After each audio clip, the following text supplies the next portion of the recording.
সরাসরি যাচ্ছি তার কাছে। পূর্ব বিরোধকে কেন্দ্র করে ব্রাহ্মণবাড়িয়া সদর উপজেলার সাদেকপুর ইউনিয়নের বিরামপুর গ্রামে আজ সকাল থেকে দফায় দফায় সংঘর্ষে দুই পক্ষের সংঘর্ষে একজন নিহত, অন্তত দুই পক্ষের অন্তত 20 জনের মতো আহত হয়েছে বলে আমরা জানতে পেরেছি। এখনও কিন্তু থেমে থেমে সংঘর্ষ চলছে। এই সংঘর্ষের কারণে কিন্তু পুরো এলাকায় একটা থমথমে পরিস্থিতি বিরাজ করছে।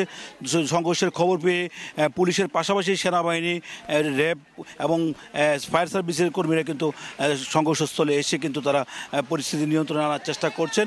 এই মুহূর্তে আমরা দেখতে পাচ্ছি ফায়ার সার্ভিসের একটি ইউনিট ঘটনাস্থলে এসেছেন, কেননা এই সংঘর্ষ চলাকালে বেশ কয়েকটি খড়ের গাদা আগুনে পুড়িয়ে দেওয়া হয়েছে, বেশ কিছু বাড়িঘর ভাঙচুর, লুটপাট করা হয়েছে এবং আতঙ্কে বিভিন্ন বাড়িঘর থেকে যে বাসিন্দারা আছেন তারা কিন্তু বিভিন্ন মালামাল অন্যত্র সরিয়ে নিচ্ছেন, নিরাপদ স্থানে সরিয়ে নিচ্ছেন।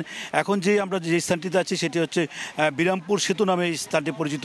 কিছুক্ষণ আগে এই স্থানে কিন্তু সেনাবাহিনী এসে কিন্তু পরিস্থিতি নিয়ন্ত্রণ করেছেন এবং এখনও কিন্তু যে খড়ের গাদাগুলোতে বিভিন্ন স্থানে গ্রামের আমরা লক্ষ্য করেছি আগুন জ্বলছে এবং বিভিন্ন বাড়িঘর ভাঙচুর করা হয়েছে। আতঙ্কে মহিলারা বাড়িঘর থেকে অন্যত্র সরে গেছেন, তেমনিভাবে চলছে। আমরা সংঘর্ষের সূত্রপাত সম্পর্কে জানতে চেয়েছিলাম। কেউ বলছেন আজ থেকে প্রায় 5-6 মাস আগে লুডো খেলা নিয়ে একটি পক্ষের মধ্যে সংঘর্ষ শুরু হয়েছে, সেই সংঘর্ষের জের ধরেই আজকে সংঘর্ষ শুরু হয়েছে। আবার কেউ বলছে একই পরিবারের 6 ভাই, 6 ভাইয়ে একটি 6 ভাইয়ের মধ্যে 4 ভাই একটি পক্ষ এবং 2 ভাই আরেকটি পক্ষ।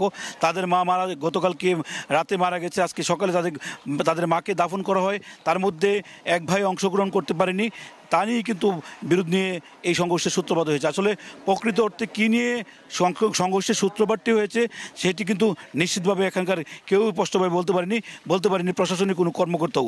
তা সার্বিকভাবে যে এখনও টানা চাপা উত্তেজনা বিরাজ করছে, আমরা লক্ষ্য করেছি বিভিন্ন স্থানে দুই পক্ষই অবস্থান নিয়ে বসে আছে। যে কোনো মুহূর্তে আবারও সংঘর্ষে চলতে পারে বলে আমরা এখানকার যে স্থানীয় বাসিন্দারা তারা বলছেন।